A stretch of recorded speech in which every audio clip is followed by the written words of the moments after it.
Hola, ¿qué tal? Feliz tarde de martes y sean bienvenidos a este su programa Los Implicados. Aquí van a conocer las noticias en la voz de sus protagonistas, que no son otros que esos mismos, los implicados, quienes desde sus países ponen en riesgo su libertad y hasta su vida por defender los derechos de sus pueblos. No quisiera comenzar esta semana sin agradecer los niveles de audiencia que tuvimos la semana pasada. Muchas gracias. Es para ustedes que nos ven que trabajamos con tanto esfuerzo y con tanta dedicación. De inmediato, comencemos con las noticias que estaremos presentando hoy aquí en Los Implicados. Padre del joven asesinado a tiro por la policía en Villa Clara desmiente la versión del Ministerio del Interior y pide justicia para su hijo. El régimen desmiente que el hijo de Raúl Castro sea el heredero de Gaesa. Le contamos quién parece ser el sustituto del recientemente fallecido general de división Luis Alberto Rodríguez López Calleja. Una nueva norma migratoria permitiría a los beneficiados por el TPS viajar a sus países sin perder sus derechos y obtener su residencia por nexo familiar. Dos muy buenas noticias. ¿Con quién lo conversamos? Pues con la abogada experta en inmigración, Laura Jiménez, que nos acompaña en unos segundos. Y se disparan los memes en las redes sociales luego que unos revolucionarios de Holguín aseguraran haber visto a Fidel en una nube que pasó por el cielo. Ay, Dios mío. Ya comenzamos.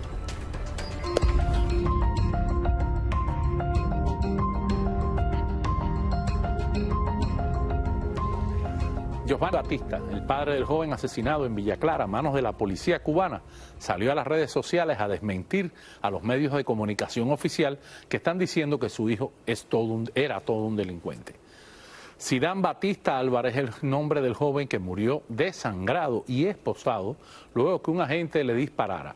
El Ministerio del Interior informó que el fallecido era el agresor principal del desorden público reportado en la zona de Condado, en Villa Clara, y que estaba caracterizado, dicen ellos, por una conducta violenta con múltiples antecedentes delictivos. Los hechos no son como lo expone dicho medio de difusión. Mi hijo no era ningún antisocial, dice el padre. Que haya estado en el lugar equivocado cuando sucedió la revuelta del 11 de julio del pasado año no quiere decir que es un antisocial. Cualquiera que esté en este país, uno o varios antecedentes penales puede tener y no por eso es una escoria. Este menor de 17 años fue asesinado injustamente, expresó el cubano. Según comentó el señor, el lamentable hecho no hubiera sucedido si los agentes del orden de la policía de la 5ª Unidad de Santa Clara hubieran actuado correctamente, tomando las medidas correspondientes con los que provocaron el problema. Yo mismo en persona acudí varias veces a dicha unidad a presentar quejas en contra de los que causaron el problema, que tenían a mi hijo y a su mujer amenazados de muerte. Y la policía no previno el delito, dice el padre.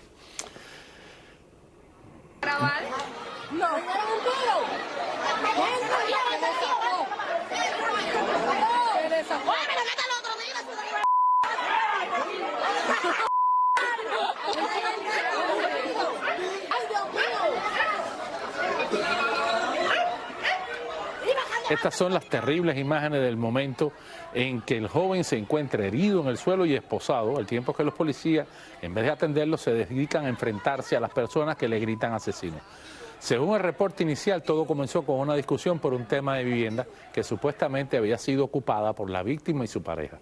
La policía dice que era evidente que la víctima intentaba agredir gravemente a los agentes y que llegó a herir a uno de ellos antes de los disparos. Hacemos contacto con el periodista independiente Jorge Enrique Rodríguez, reportero de Diario de Cuba, que está al tanto de todo lo ocurrido en este caso de violencia policial. Bienvenido, Jorge Enrique. Cuéntanos, ¿qué se sabe? ¿Qué es lo último que tienes de este terrible hecho del fin de semana? Buenas tardes y gracias por el espacio de poder tener un minuto de explicarle al mundo lo que está pasando en Cuba. El caso de Sidán Batista Álvarez, 17 años, no es nuevo. En primer lugar, es un joven que muere bajo custodia policial, que es uno de los casos que más critica el régimen con respecto a lo que sucede en los Estados Unidos. Si ustedes miran las publicaciones de la prensa estatal, en el día de ayer van a ver que la prensa estatal se condolió con el tema precisamente del afroamericano que muere de más de 30 o 40 disparos de la policía, ¿no? Es decir, mucho luz para la calle, oscuridad para adentro. Hay una cosa muy interesante dentro del caso de Zidane, es en la declaración de su padre cuando se refiere a lo de los antecedentes penales, algo que destacamos cuando la muerte del joven Hansel, aquel muchacho en Guanabacoa que muere bajo el disparo que le propina por la espalda a un policía que, según él, le había tirado una piedra luego de haber corrido 200 metros, una piedra que, según el policía, le fracturó la clavícula después de haber corrido tras él 200 metros. En Cuba todas las personas tenemos antecedentes policiales, en Cuba todas las personas estamos sujetos a un acto de violencia, ya sea porque tenemos y estamos obligados a hacer una cola, ya sea porque vivimos en viviendas hacinadas, ya sea porque tenemos que montar en una guagua que pasa cada 2 o 3 horas, ¿no?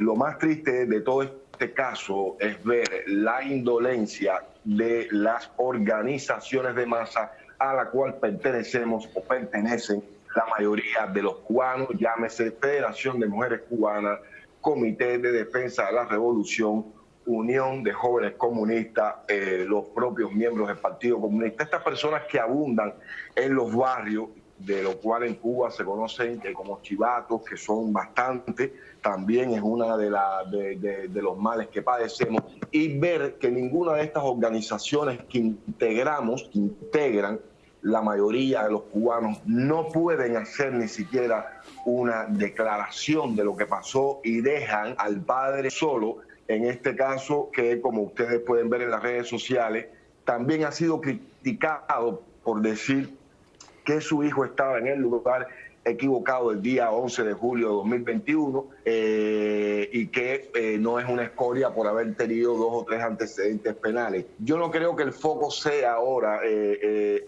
digamos, emprenderla con el padre de Zidane Batista Álvarez, ¿no? Porque eso deja a descubierto la capacidad que tenemos los... Eso está claro. La capacidad que tenemos los cubanos de olvidar muy momentáneamente lo que está Enrique, pero te quiero preguntar algo. Hechos como este no sucedían, no son comunes en Cuba. Sin embargo, hay quien dice ahora mismo en las redes sociales que hay una predisponibilidad de la policía a disparar mortalmente, que están como autorizados a matar. Esta sensación se ve dentro del pueblo de Cuba. Esto es un nivel superior de represión, se nota. Exacto. Hay 2 cosas que son importantes y qué bueno esa aclaración que usted hace, ¿no? Por una parte, estamos viendo la predisposición desde hace un tiempo esta parte de la policía a disparar, ¿no?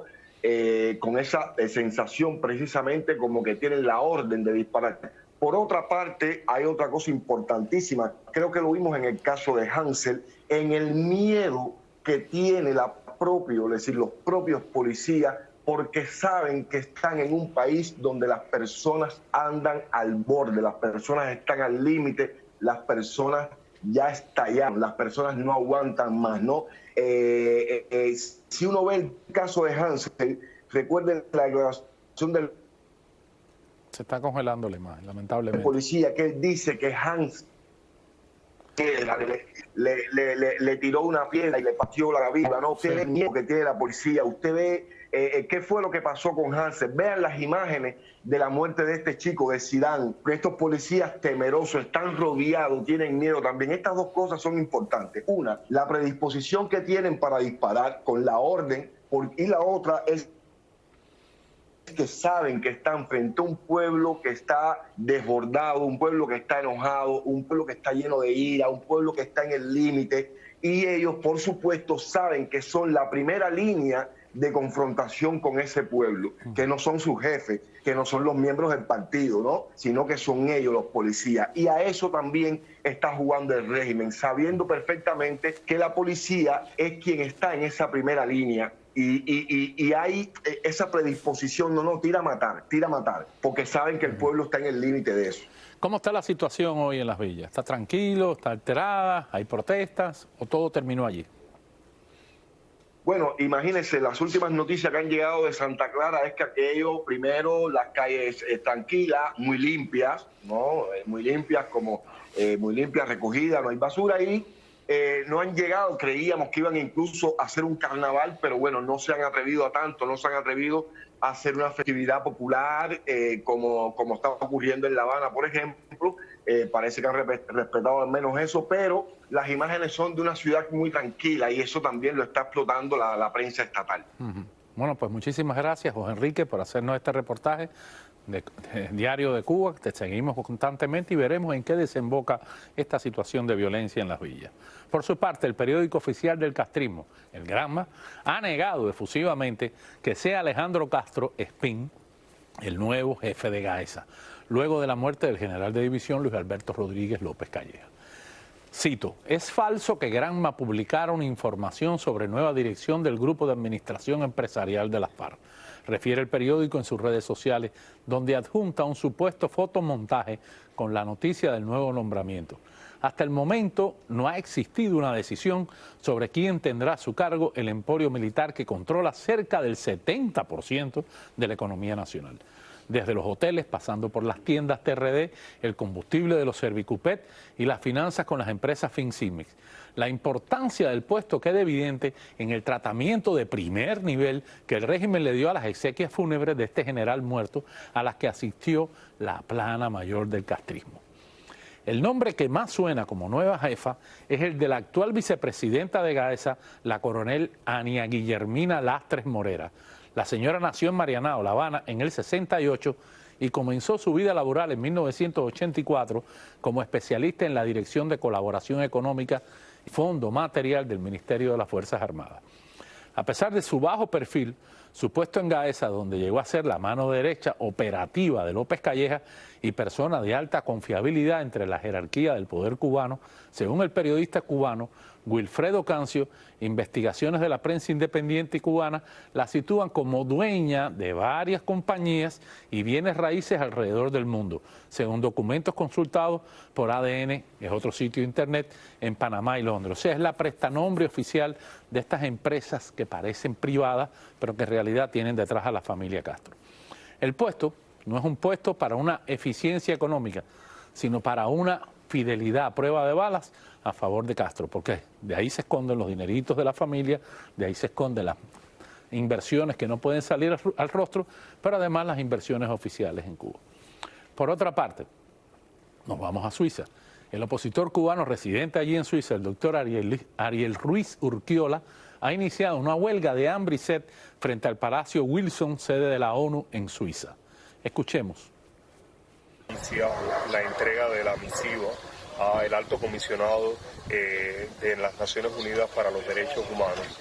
Por coincidencia ha sido justamente el 4 de julio, el día de la independencia de los Estados Unidos, porque nos enteramos los dos cuando justo salíamos de su casa para hacer la entrega de la misiva, y Arturo Sandoval me mandaba un mensaje con una de las últimas sinfonías que había, o composición, que había hecho.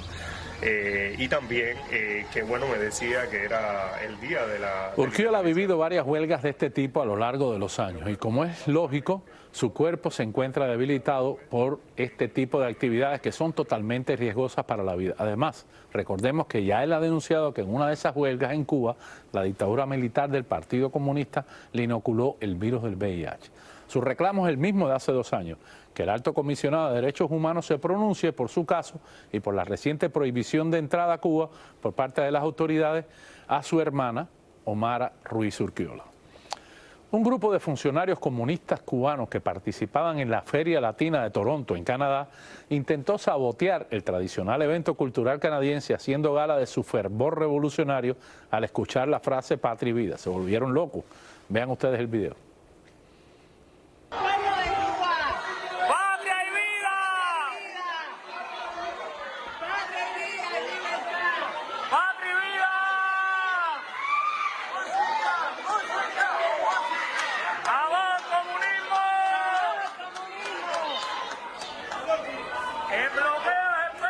Todo transcurría con normalidad cuando varios funcionarios del Consulado General de Cuba se enfrentaron violentamente a los músicos de la agrupación Sol de Cuba, tan solo porque estos expresaron su deseo de fin de la dictadura, diciendo la conocida frase "Patria y vida". Junto a los músicos cubanos, buena parte del público asistente sumó sus voces. Todos los que tenían pullovers negros estaban llorando contra el bloqueo y que parecían víctimas antes de que sonara la canción, se volvieron como fieras, pero oyeron los gritos insistentes de patria y vida y libertad para los cubanos.